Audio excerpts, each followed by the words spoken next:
Hi, I'm Doug Simon, DS Simon Media. I'm here at the PR News Media Relations Conference. My guest, John Walls, he's Director of Brand Public Relations, Hilton Worldwide. Thanks so much for being with us. No, thank you. Thank you for the invitation. Now, you just gave a great presentation on the role of influencers and how you work with them. Why don't you share some of your top-line thoughts? Well, I think that working with influencers is a natural part of what we do from an external communications perspective nowadays. I'm a little bit of a traditionalist when it comes to press relations, and I think that as the intersection between digital and social and marketing has kind of gravitated towards, it's more important than ever to consider influencers as part of that integrated marketing communications mix. We now integrate influencers into every campaign that we do, whether that be a press trip, whether that be a brand program. I mean, really, they're a critical piece of exactly how we message our brands and what we put out to the marketplace to represent us. And travel and luxury market were among the first, because you were doing press junkets way back, not necessarily you personally, but as an industry. How's that evolving and changing? Well, it's a little bit different. I think that, traditional media relations individuals, members of the press, I think that their needs are changing just as much as influencers are. And I think that while we've combined many of these, press trips with influencers as well as members of the media, they have different needs and different wants.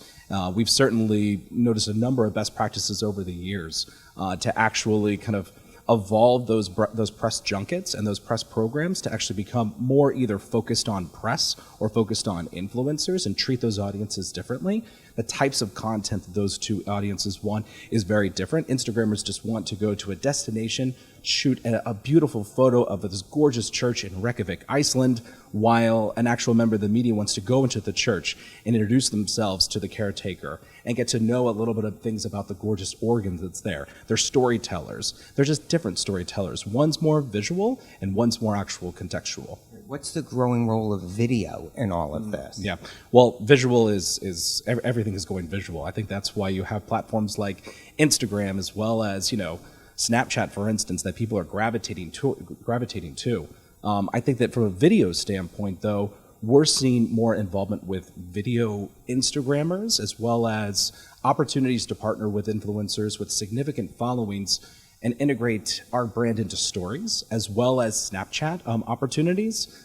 So I think that's, from a digital perspective, that's definitely happening more. And especially when press actually attend many of our press visits or press junkets, they're going to be using their own social channels to talk about the amazing destinations that are in, to kind of build their own profile and to build a lot of trust between their own readers as well. So it's both press and influencers that are using video a tremendously amount. Obviously, authenticity is key. Just want to touch some pitfalls, disclosure. We know you guys are obviously disclosure hawks, have proper contracts, but what are some of the rules people need to be aware of? Because not everyone's doing that and could be putting their organizations at risk. Well, I think authenticity boils down to two things. One, it's about the type of content that exists.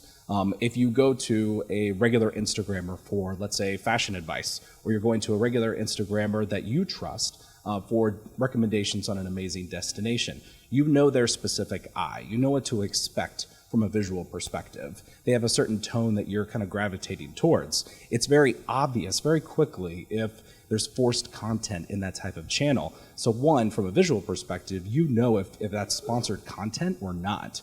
I think that the best relationships that we've been able to develop, though, are with influencers, though, that are very transparent about their engagement with brands from a content perspective, but as well as a messaging perspective.